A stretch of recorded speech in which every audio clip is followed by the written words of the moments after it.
Today we reflect on the profound impact that the end of 50 years of reproductive rights has had on our communities. It's crucial that we acknowledge how the loss of abortion access especially affects women of color, Black women, and working women, exacerbating existing inequalities and widening the gap of healthcare disparities.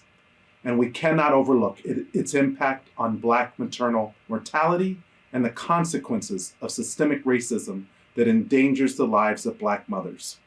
I'm Congressman Stephen Horsford, and I'm proud to represent Nevada's 4th Congressional District and chair the Congressional Black Caucus. I'm joining with many of my colleagues to mark a somber anniversary, 1 year since the Dobbs decision stripped the right of women to choose their health care in many states across the nation. The reverberations of this decision have been felt far and wide.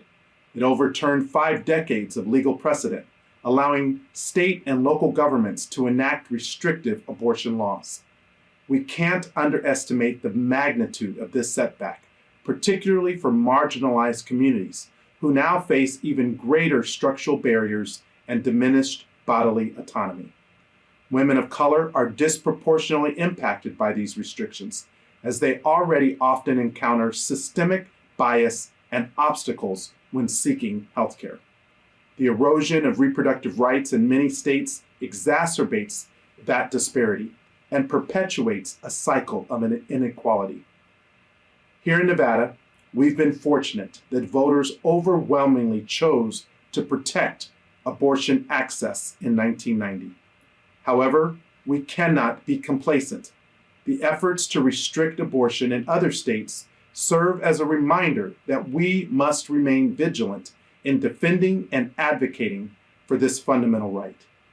Every person, regardless of what state they live in, should have access to safe and legal health care.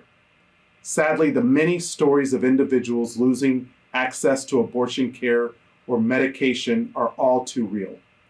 These heart-wrenching stories of women facing severe health risks due to restrictive laws banning nearly all abortions demonstrate the profound consequences of limiting reproductive rights and underscore the urgency of our fight to protect and expand access to reproductive health care. But despite the challenges, I'd like to take a moment to recognize the incredible work of providers in Nevada who have risen to the occasion and met the increased demand for abortion care. In the face of regressive laws in other states, these providers have stepped up to ensure that those in need can access the care that they deserve. Their commitment to upholding reproductive rights and their dedication to the well-being of their patients, particularly those in marginalized communities, is truly commendable. I'd also like to acknowledge our state legislature for passing bipartisan legislation that safeguards the rights of out-of-state patients seeking care in Nevada. This is a crucial protection that ensures that individuals will not face persecution or discrimination from their home states when they come to Nevada to receive the necessary health care that they are being denied elsewhere. It's thanks to efforts like these that we can make a tangible difference in the lives of those affected by the erosion of reproductive rights. But our work is far from done. We must continue the fight to safeguard reproductive rights and protect a woman's right to choose. We must work to pass legislation at the federal level that secures and expands access to comprehensive reproductive health care, including safe and legal abortion. We must push for policies that dismantle the systemic barriers faced by marginalized communities, particularly women of color, and ensure that reproductive justice is a reality for all. I'm grateful for everyone who has been working tirelessly to protect the right to choose in Nevada and everywhere.